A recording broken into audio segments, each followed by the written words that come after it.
Hello everyone, welcome to another Classic Movie Monday, and today I'm going to be briefly diving into a film that is somewhat holiday slash winter oriented, considering the fact that it takes place roughly around the period of Christmas time, at least partially within the film.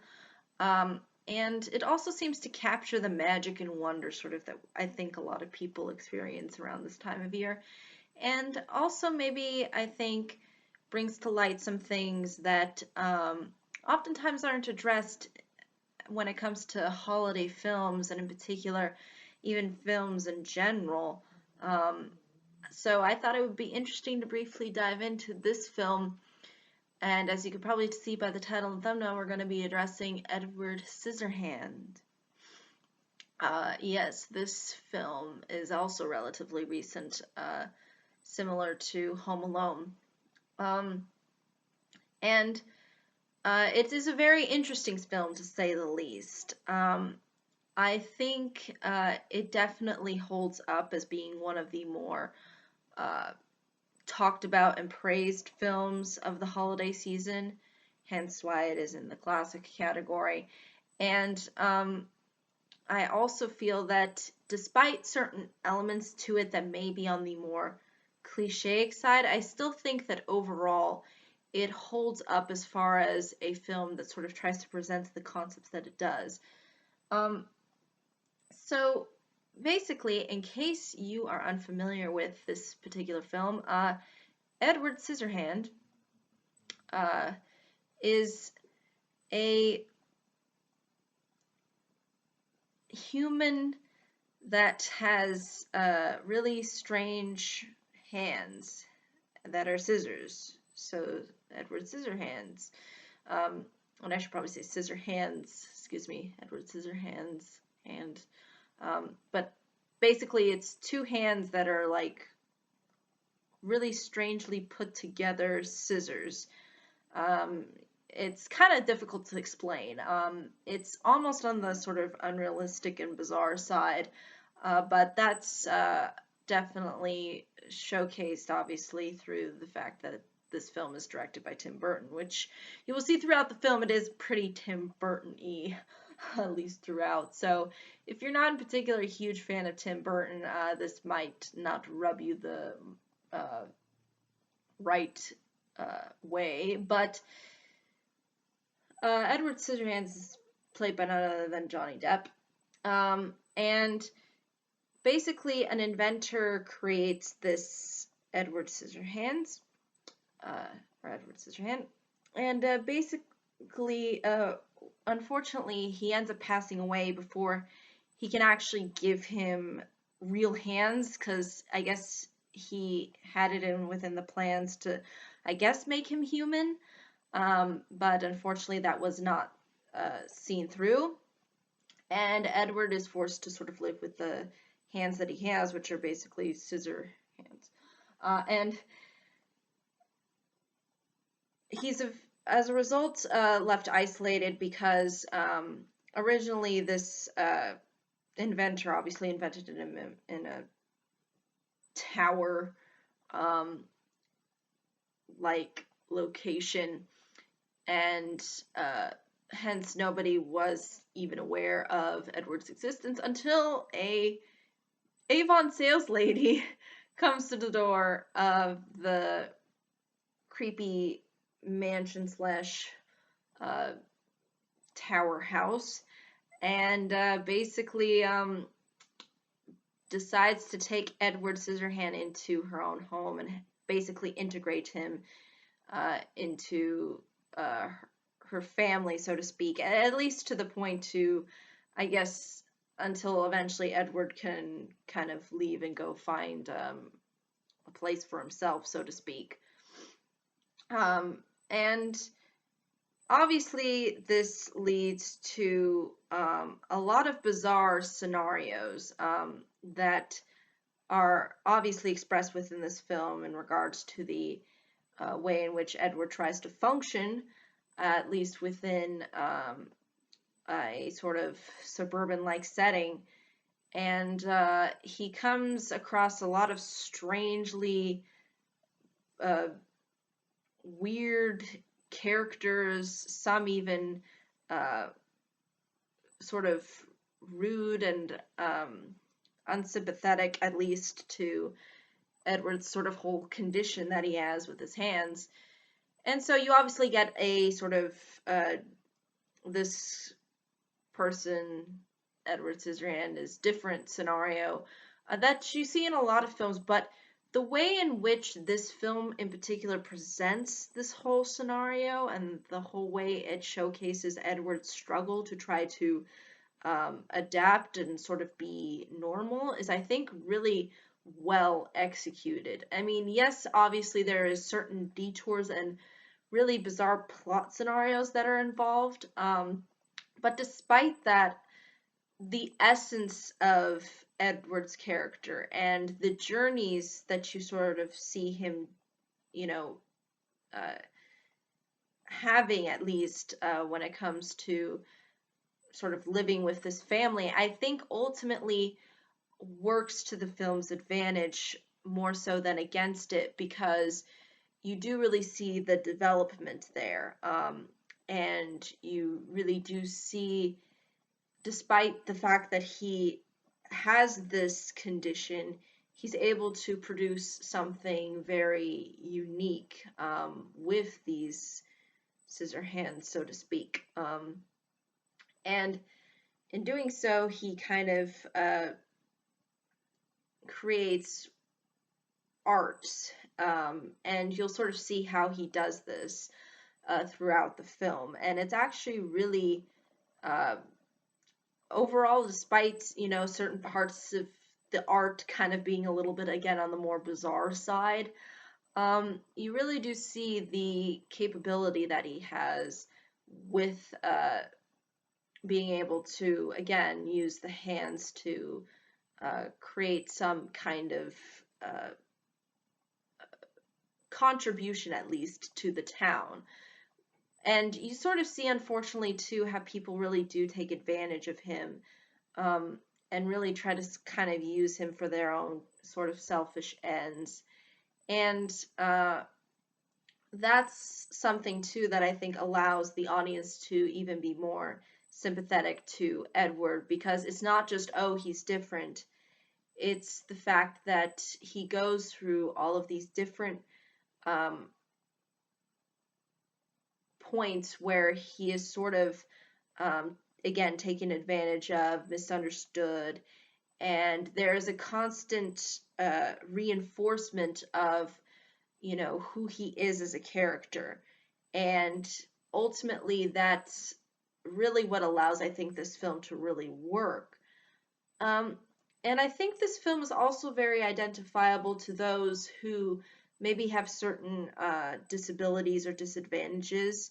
I think there's a lot that is definitely uh, there's a lot of things that I think people that have those conditions can really look at Edward's character and really identify and sympathize and understand as well, because I think there is obviously, despite certain people's disabilities or disadvantages, you oftentimes see certain talents that they have that are just you're just blown away by the ingenuity and the capability, despite something that they may lack.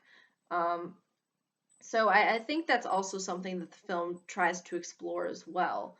Um, and I obviously understand this film is, again, not for everybody. There are just certain points where it might be a little bit too, even for me, sometimes I feel like I'm taken aback by the kind of strange direction sometimes that this film goes into. But I know it's sort of done with a purpose. I feel like even despite Tim Burton sort of being Tim Burton, I still can kind of get behind the whole message. And although they have this one particular cliche, again, that involves a bully, and although it is sort of similar to some other fantasy and fairy tale stories, I still feel like it's trying to do its own unique thing, because I think there's certain directions in which this story takes that are relatively different from actually other fantasy-oriented material. Um, and you ultimately see too how, he sort of, despite him trying to sort of integrate within the town and within society, um, you'll see at points where it's just not something that he's meant to do. In the same way that I think we would say that obviously someone who is at a certain disadvantage or can't do certain things can't obviously have the same experiences that normal people have, and hence the isolation, I think, is something that is very prevalent and important within this film to understand. And despite the certain dark tone that it takes, I still think that its overall presentation works, because again there is a exploration into, in particular, Edward's character, and the way Johnny Depp plays him also is, at least to me, came off fairly effectively. And you'll see how his talent actually at one point involves snow and is sort of related to that whole concept as well. But I think, um, despite it not necessarily focusing so much thematically onto a holiday message, I still think that it sort of reigns true in some ideas that I think people would often come to um, associate with the holiday season, because this is supposed to be time of year of sort of, I guess, awe, you could say, and of magic and wonder. And I think once you see what Edward's talent is, you kind of see that kind of magic come out, and that ingenuity be presented. And I think that's really something that I think the holidays, at least around this time of year, people try to focus on, and um, at least also, again, try to capture something that's um, fantasy and sort of transported to within reality. And I think that's a lot of times done through art, and you'll see how Edward's talent is sort of like an art, um, and is done in a way that is something that is uh, almost, um, at least even part of the town eventually, even though he still ends up being isolated in certain respects. So again, it's really trying to play around with the idea of creating some kind of, um, by creating some kind of purpose through imagination and through the capabilities of someone who is not of a similar capability as some other people are. And I think that's really its true message. And again, there is certain parts of the film that do emphasize the holiday season, and um, do try to kind of provide some kind of magic. And again, I think Edward tries to be that character that provides the talent of being able to produce these great kinds of works of art, and in doing so, bring something sort of back to the town, even though he doesn't necessarily belong there, which you'll eventually see within the film as to why sort of that is, um, as he sort of goes on through his experiences there.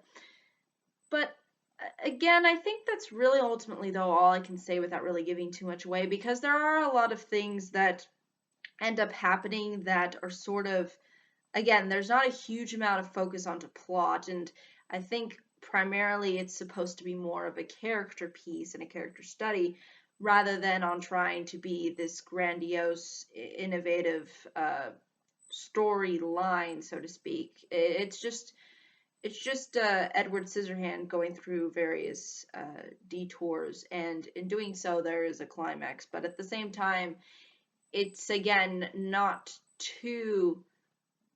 It's not one specific focus throughout. There's just various things that he experiences that are not again necessarily, although maybe related, um, there's not a direct link to certain things. And I think that ultimately works to the plot's advantage, considering the fact that it is such a sort of bizarre setup and whatnot.